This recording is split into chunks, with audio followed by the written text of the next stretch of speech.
Hi, thanks for joining us. This is Beth Billings from Around the Table Yarns in Shaker Heights, Ohio.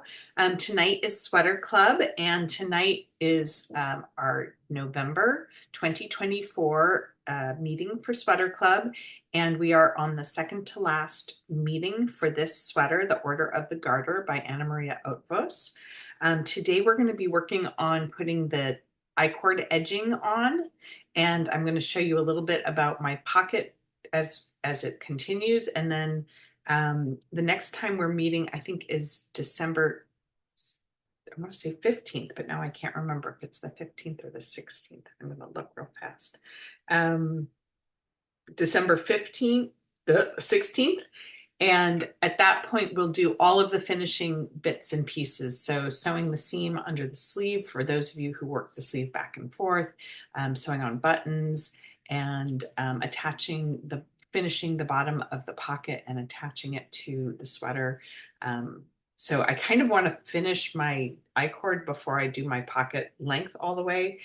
So I'm only going to show you part of the pocket today. So let's get started with I-cord edging. And the first thing I want to say is that we have a lot of things that are a little different than the pattern. So I'm going to go through my notes with you as we do it. So let's switch to the camera. And here's my project. I need to adjust the lighting. I have a really hard time with the lighting here because it's either too bright or too dark or too whatever. So it looks like I'm in the dark, but it actually helps that it's a little darker so that you can see my knitting better.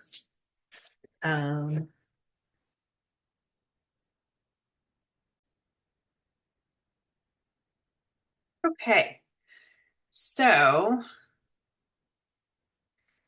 this is the end of my sleeve. And I thought I would just show how to do the I-cord at the end of the sleeve. I'm going to add 3 stitches to the end of my sleeve. I'm working on a circular needle, but for the I-cord, I'm going to show you me doing it with a double point, and then I can also show you, if you don't have double points in the right size, how to do it with the circular needle as well. So I'm going to cast on with the cable cast on. So as you can see, I've pulled a stitch. I've put my right needle between the stitches at the end, and I'm wrapping and bringing that new stitch through. That's 1. I want to cast on 3 new stitches. 1, 2, 3. And we're going to do the I-cord as it is written, but I'm using the same size needles as my project. So I never went down to a smaller size needle at the edges. And so I am sticking with the same, for me, it's number 6 needle that I've knitted the whole sweater on. So I've added 3 stitches to the end with the same size needle that I've worked my entire sweater in. Make that last stitch a little bit bigger, and I'm going to work into it. So I'm going to knit 2. That's the first 2 are the ones that I just cast on, and then I'm going to knit 2 together through the back loop. That looks like that. So instead of going here and knitting 2 together knitwise, it's almost like I'm going in purlwise. I go into the back loops of those stitches and I work them together. Now, if you were, well, I guess you still have to do this. So we have to transfer these stitches back over to the left needle. And then you just work 2 and then 2 together through the back loop. So to transfer them over, I simply catch them with the point of my left needle and work them back on.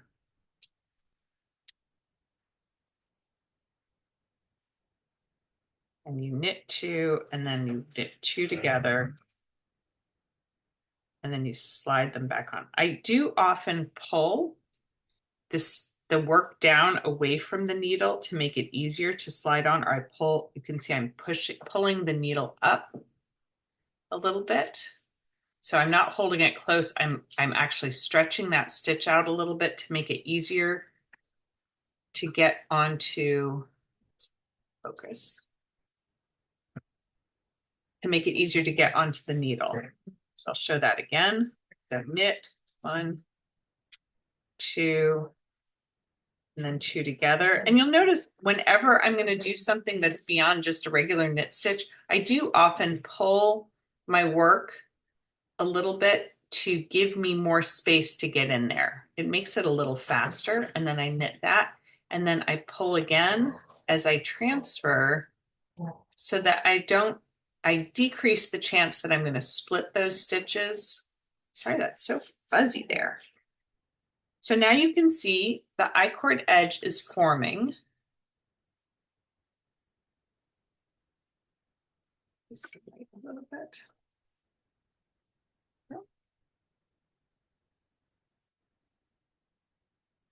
The I-cord edge is forming. It is running perpendicular. It's running across the top of my stitches. And as I work it, I'm essentially doing a little row of knitting, a circular row of knitting across the edge of my stitches. So it gives a nice rounded and finished edge to my project.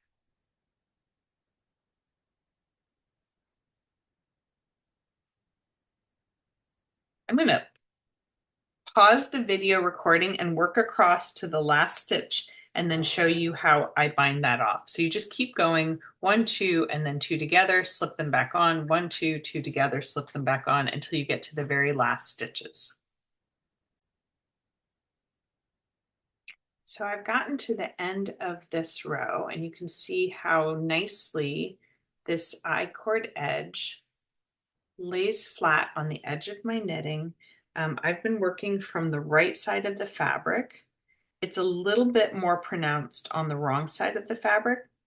I kind of like it better on this side. I may go back and redo it from the wrong side, but I don't hate it from the right side. And it's very subtle because I used the same color. So here I am. I have the 3 stitches on my needle. I'm going to actually just connect to this needle and turn it around. And what I'm going to do is essentially a bind off. So I'm going to knit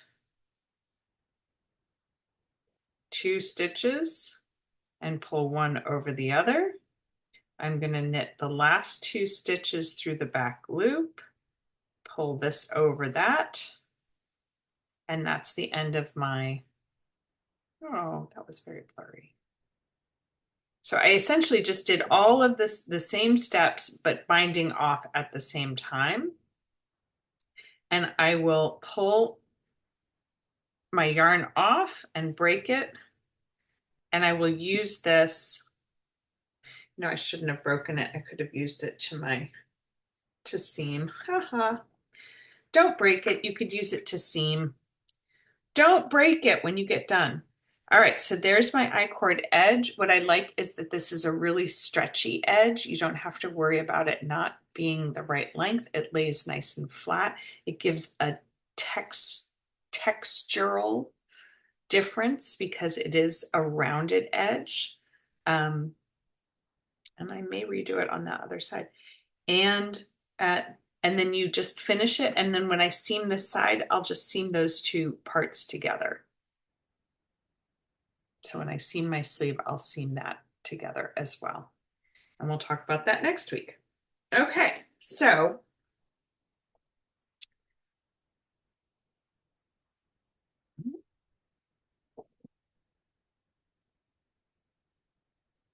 all right, now I want to talk a little bit about where to start the I-cord bind off for the body of the sweater. So understand when we talk about the body of the sweater, I'm going to draw a little picture, I think.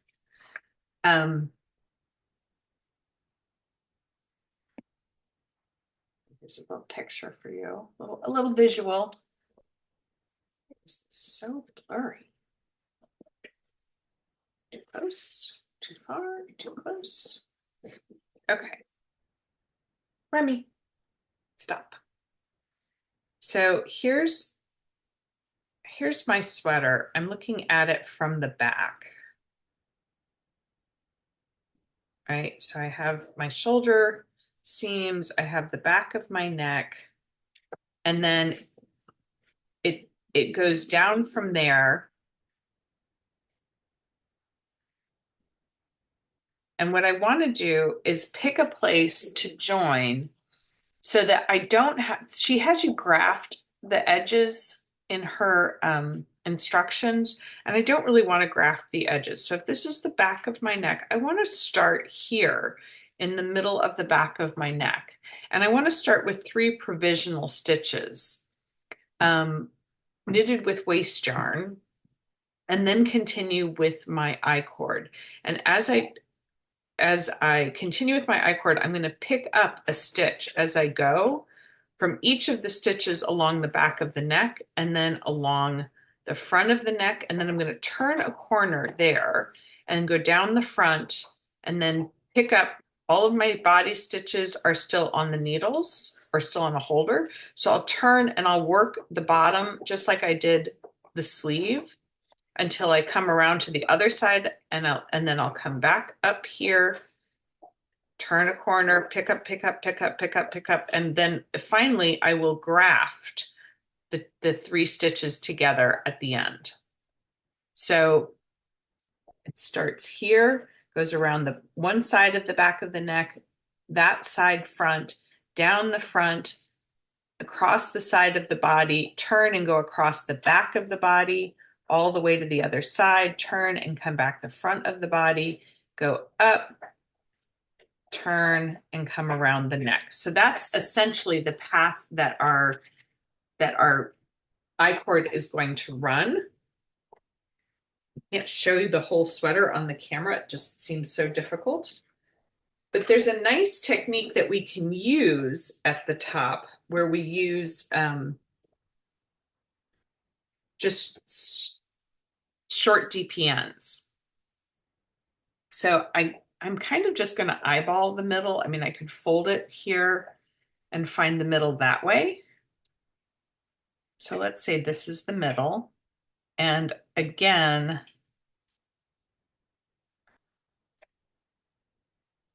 I want to work, when I work an edge stitch of any kind, I want to work 1 full stitch width in from the edge. It's very hard because I have not very much light. So that you can see, I can't see. So I'm picking this, I'm looking at this edge. You can see this is 1 stitch of my cast on. And so I want to go under each one of the stitches of my cast on. So picking this is a good visual for me. And then I have the 2 legs there. Just trying to see if this is 2 legs here. Kind of looks like it is. It looks like it's 2 legs of a stitch. Yep. All right. Get my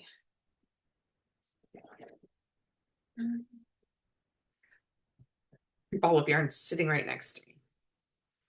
All right, so with a piece of waste yarn, I'm going to cast on 3 stitches onto my needle, which are going to be, I'm going to pick out later. They're my provisional stitches.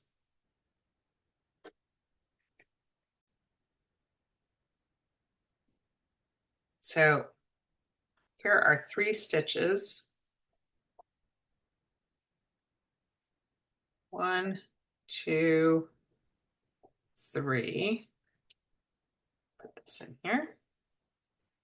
And then I'm going to work across with my working yarn those 3 stitches, leaving a little bit of a tail.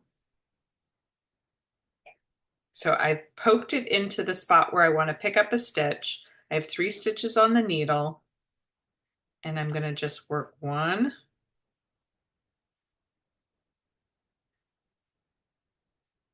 2, and then the 3rd stitch, I'm going to go through this one, and I'm going to pick up a stitch. I guess I could have picked it up first. I guess I need to pick that up first. Oh, I thought I was being so inventive. Hold, please. All right. Let's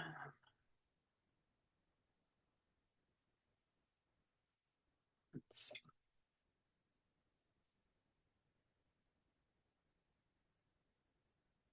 I need to pick up the stitch first, then have the 3 stitches on my needle.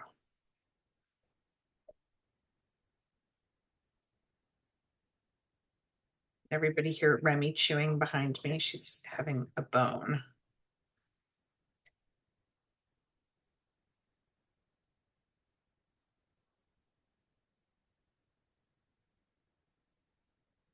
Okay. All right, so I have a stitch picked up. I'm going to make sure we work with our working yarn. So put the 3 stitches of the waste yarn on, and the 1 picked up stitch. So I've got 1, 2, 3, and then this picked up stitch. And now I'm going to work them with my working yarn. 1, 2, buckle my shoe, and then through the back loop with those. Okay. Now the provisional yarn can be cut away, not off of there, but just the ends of it. You don't need to keep, oh, almost cut my sweater. Oh, that would have been terrible. And then just slide your, oh, sorry. We're going to pick up another stitch. So I'm going to go, here's where my first stitch is. I'm going to go 1 stitch width over and pick up another stitch with my working yarn, not the tail.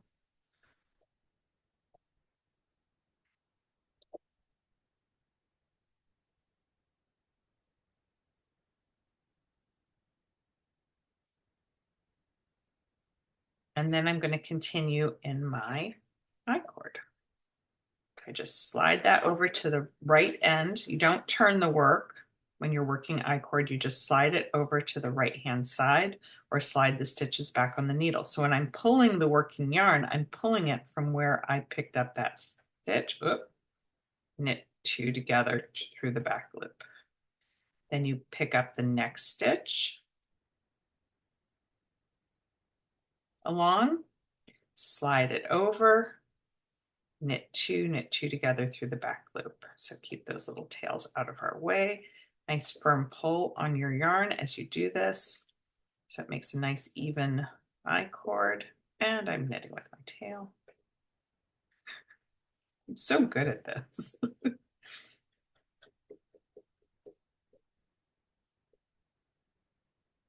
Oop.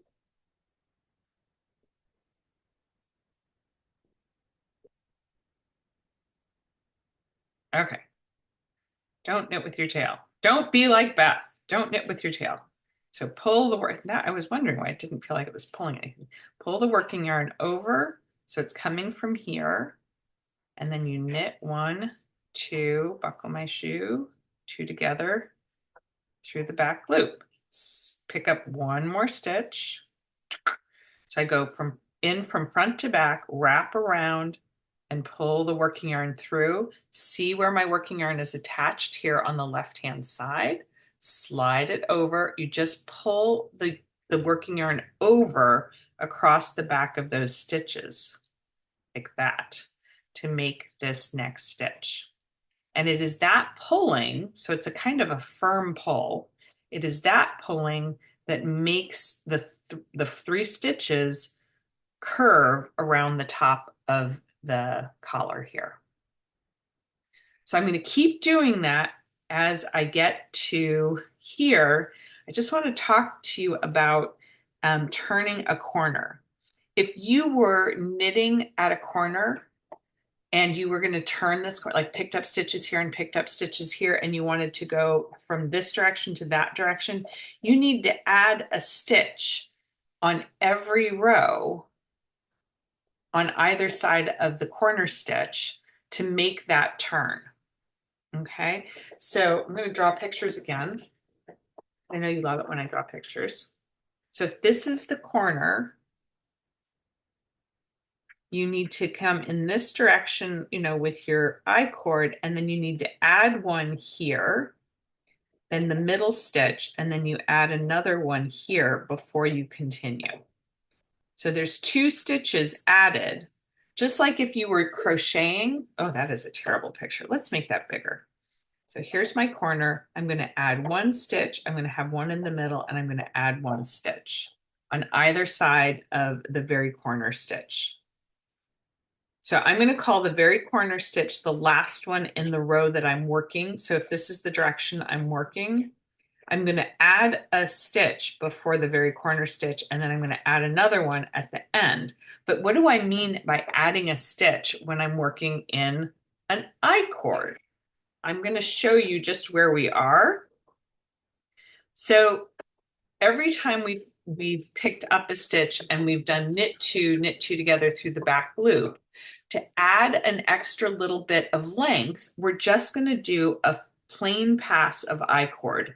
In other words, we're not going to pick up a stitch. So between the second to last and the last stitch, I just want you to do one plain pass of I-cord to give it a little extra room to make the turn. And then you'll pick up a stitch like that at the corner. Oh, dark. Then you'll pick up a stitch.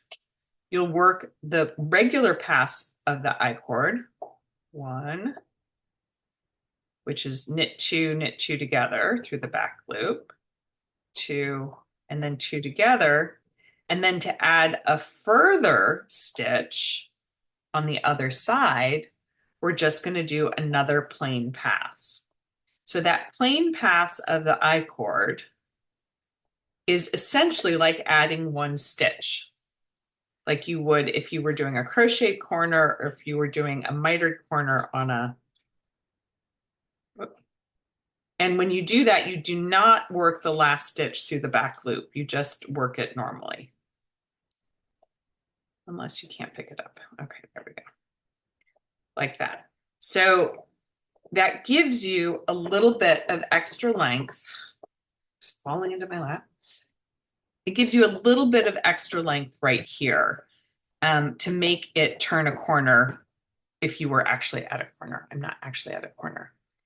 Similarly, if you wanted to add a buttonhole on the correct side of your sweater, you would work some plain passes of the I-cord, like 3 or 4. 1, 2,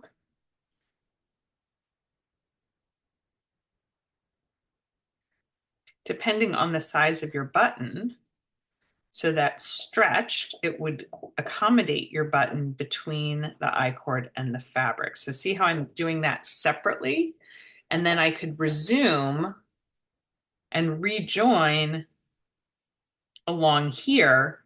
This would then be a buttonhole between my I-cord and my fabric. So that's how you would add an I-cord buttonhole if you wanted to do that, if you did not add buttonholes in the fabric. So that's what I wanted to show you about I-cords, how to add a little bit of extra length to turn the corner and how to do the buttonhole and how to start up here. So again, this is going to continue around to the front. So this is rewriting the directions that are given in the pattern. And one of the reasons, and the other part of this that you need to know is that in the pattern, she expected everybody to be using a very stretched out fabric. And so she wanted you to pick up 1, 2, 3 for every 4 rows, she wanted you to pick up 3 stitches. But because we are doing ours without stretching the fabric, we're going to pick up 1, 2 for each of these pickups down the front, down the ridged side of the fabric. For the horizontal pickups at the top of the neck and along the bottom of the sweater and along the sleeve ends, we're just picking up 1 for 1. But along the rose side, you're going to also pick up 1 stitch for each ditch, for each valley. I don't know how you want to describe it, but I don't pick up in the bump, I pick up between the bump. And I like to have, again, 2 legs between where I pick up. And I just go in from the front side and pull it through and come through to the back. Suzanne, who did hers in a contrasting color. I want to show you a picture of hers.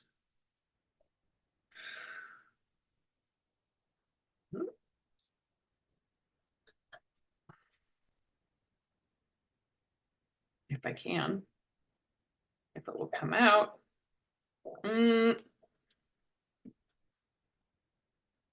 Well.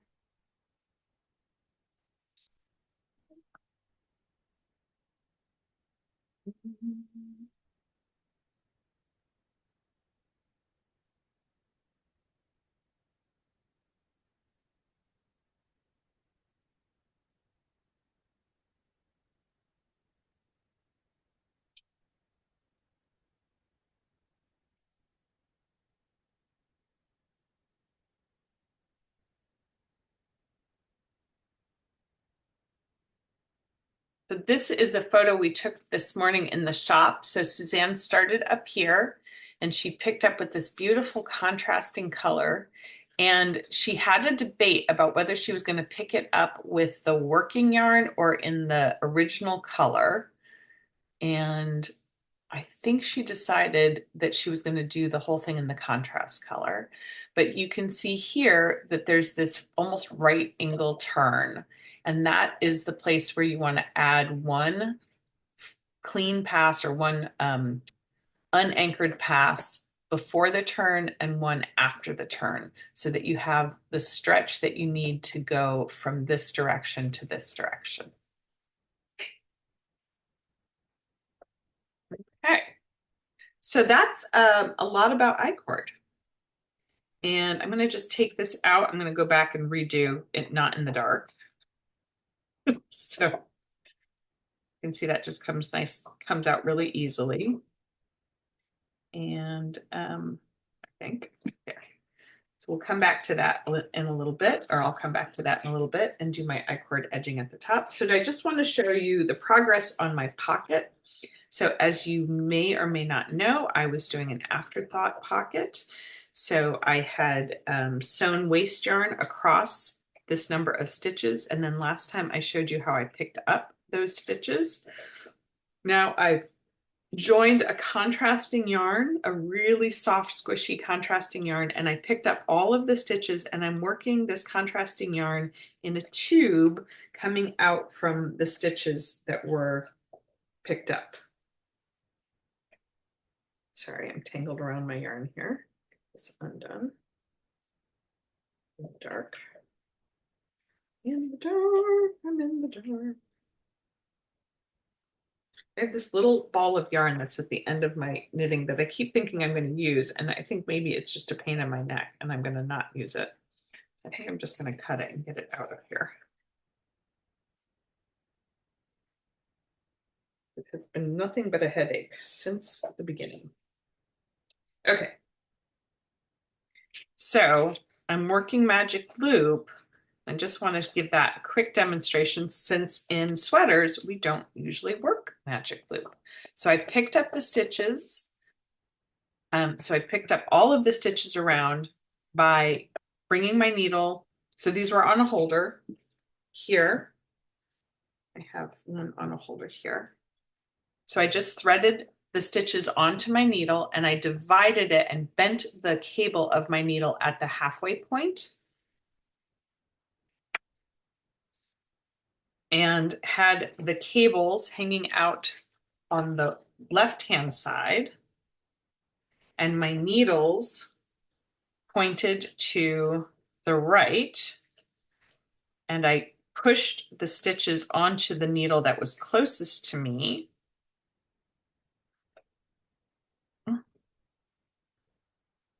Joined the yarn and worked across those stitches. So I just joined the yarn to the stitches I picked up and worked across them.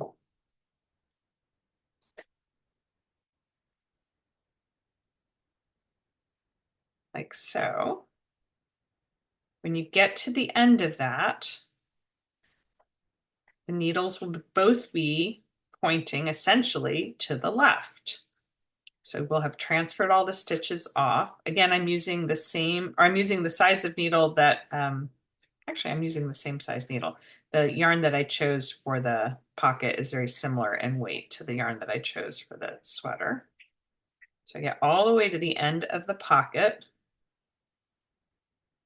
and then I turn so that my needle tips. So I draw my working yarn over to the right so it doesn't tangle, and I push the front needle, which is the one that I just worked off of. I push that back into the stitches. Keeps getting caught on my join. This is one of those. And then I pull out the other needle. I want to come underneath my working yarn so that I don't wrap it around the cable. And then I just work the other side of the pocket. And that is a technique that allows you. So another way to do this would be with double pointed needles. You'd need at least 4 to do it. You could do it with flexi flips where you just have 3. You could do it with 2 circulars. And I'm just doing this until I feel like the pocket is long enough, but I really want to know, I really want to see the edge of my sweater before I finish the pocket. When I get to the end, what I'll show next week is a 3 needle bind off of this pocket. So holding it like that, I will bind off all the stitches together. I will turn it inside out and tuck it in to the pocket. So it'll go inside like that. Boop, boop, boop.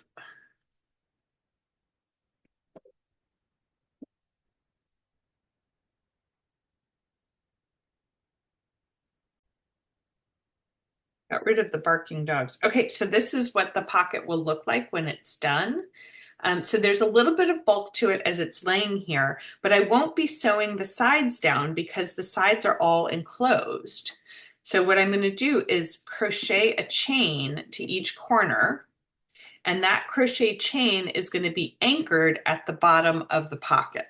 So I'm not sure exactly how deep I want to make it, but I want to make it deep enough to like be able to put my fingers in. So that's about the length of it, like to here.